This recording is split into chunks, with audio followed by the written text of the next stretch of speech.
If you're trying to buy a home in 2026, you know it feels less like you're shopping for a house and more like you're navigating a complex, always shifting financial maze. And the biggest, most unpredictable part of that maze, it's the mortgage rate. That one number literally dictates your monthly payment, your total buying power, and really the shape of your financial life for the next 30 years. So, let's dive into it.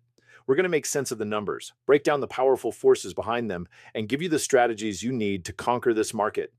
You know, this quote from Rachel Marks, it just perfectly captures the frustration so many people are feeling right now. It's this sense of financial whiplash. It feels like just when a little window of opportunity opens up in the market, some big event, a new conflict overseas, a stubborn inflation report, just slams it shut. And this isn't just about numbers on a page. We're talking about real dreams, real plans, real lives getting put on hold by forces that feel totally out of your control. So, that brings us right to the heart of what we're doing here today. What is actually driving these rates? And more importantly, how can you navigate all this chaos to make the absolute smartest decision for you and your family? We're going to peel back the layers and demystify this whole thing. By the end of this, you won't just understand the chaos, you'll have a map to get through it. And here's that map. We've broken this down into 6 key parts. First, we'll talk about the rate roller coaster to see what's really at stake. Then, we'll pop the hood on the economy to see what forces are shaping your mortgage. After a quick look at today's rate reality, we'll get into loan strategy, see how it all impacts your wallet, and then finally, we'll look at what the experts are forecasting for the road ahead. All right, section 1, the rate roller coaster. Before we get into all the numbers and economic theory, let's ground this in what it actually means for a real person trying to buy a home. So this is the story of Devin Post from Minnesota. In February, she gets a mortgage quote for 5.85%. Pretty good, right? But before she can lock it in, the market goes wild and her new quote comes in at 6.49%. Now that jump, it's just over half a percent. It might not sound like a huge deal, but let's do the math. Over the entire 30-year loan, that tiny change adds up to an extra $95,400 in interest. Think about that for a second. That's the cost of a luxury car. That's a full college education. It's a huge boost to your retirement, completely wiped out because of a few weeks of market swings. That is the brutal reality of this rate roller coaster. So how in the world does it jump like Devon's even happen? To get that, we have to look past the open house and step into the invisible engine room of the economy. These are the powerful forces that are actually shaping your mortgage. Okay, this right here is one of the biggest misconceptions out there. We hear on the news the Fed raised rates, and we all think, oh no, my mortgage rate is going to shoot up. But it's not that simple. See, the Fed controls the short-term rate, the rate banks charge each other for overnight loans. That affects stuff like credit cards and car loans. But your 30-year mortgage? That's a long-term loan. So it's tied to something different, the 10-year Treasury yield. You can think of it like this. The Fed's decision is like the weather today, but the 10-year Treasury yield, that's the overall climate. So the takeaway here, don't obsess over every Fed meeting. Keep your eye on that 10-year Treasury yield. That's the real indicator for where mortgage rates are heading. So how does this all connect? It's like a chain reaction. First, you have the spark, economic data, a hot inflation report, a strong jobs report, some big geopolitical event. That's the fuel. The Fed sees that data and reacts. They use their tools to either cool the economy down or heat it up. Now, here's the critical part. Bond investors. These are the folks managing trillions of dollars, and they're always trying to predict the future. They see the data, they see what the Fed is doing, and they react. If they're worried about inflation, they start selling off US Treasury bonds. And it's a simple rule of supply and demand. When lots of bonds get sold, their price goes down, and the yield, the return you get for holding them, goes up. And since mortgage-backed securities compete directly with these Treasury bonds, lenders have no choice but to raise their mortgage rates to stay competitive. So your rate is just a final link in this long global chain. Okay, that brings us to section 3. We've covered the theory, now let's get real. What do the numbers actually look like on the ground right now? Let's take a snapshot. This table gives us a really solid picture as of April 2nd, 2026. You can see Mortgage News Daily has the 30-year fixed at 6.41%.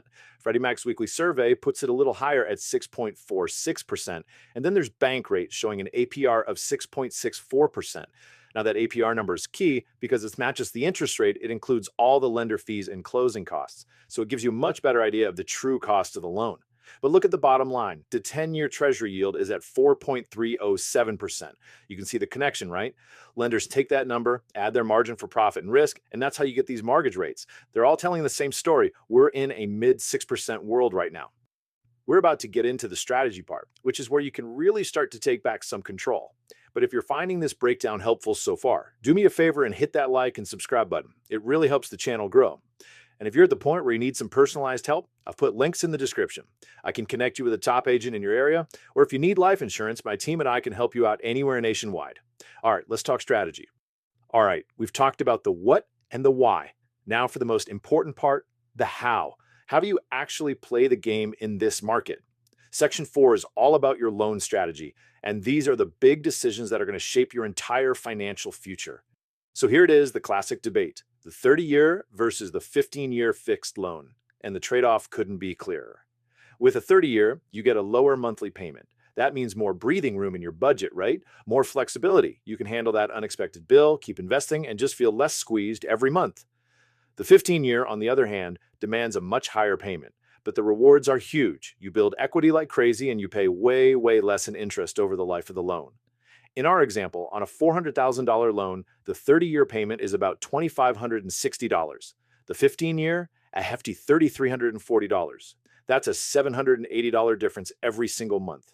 So you have to ask yourself, what do you value more right now? Lower monthly stress or maximum long-term savings? And let's just put a number on those long-term savings because it is absolutely staggering. Using that same example, by going with the 15-year mortgage, you would save roughly $190,000 in interest. Just let that sink in for a second. That is not just a number. That is 15 extra years of your life with no mortgage payment. That's the power to retire earlier, to travel, to change careers without that financial weight on your shoulders. It is almost $200,000 that stays in your pocket, building your wealth instead of going to the bank. But it's not just a 15 versus 30-year world.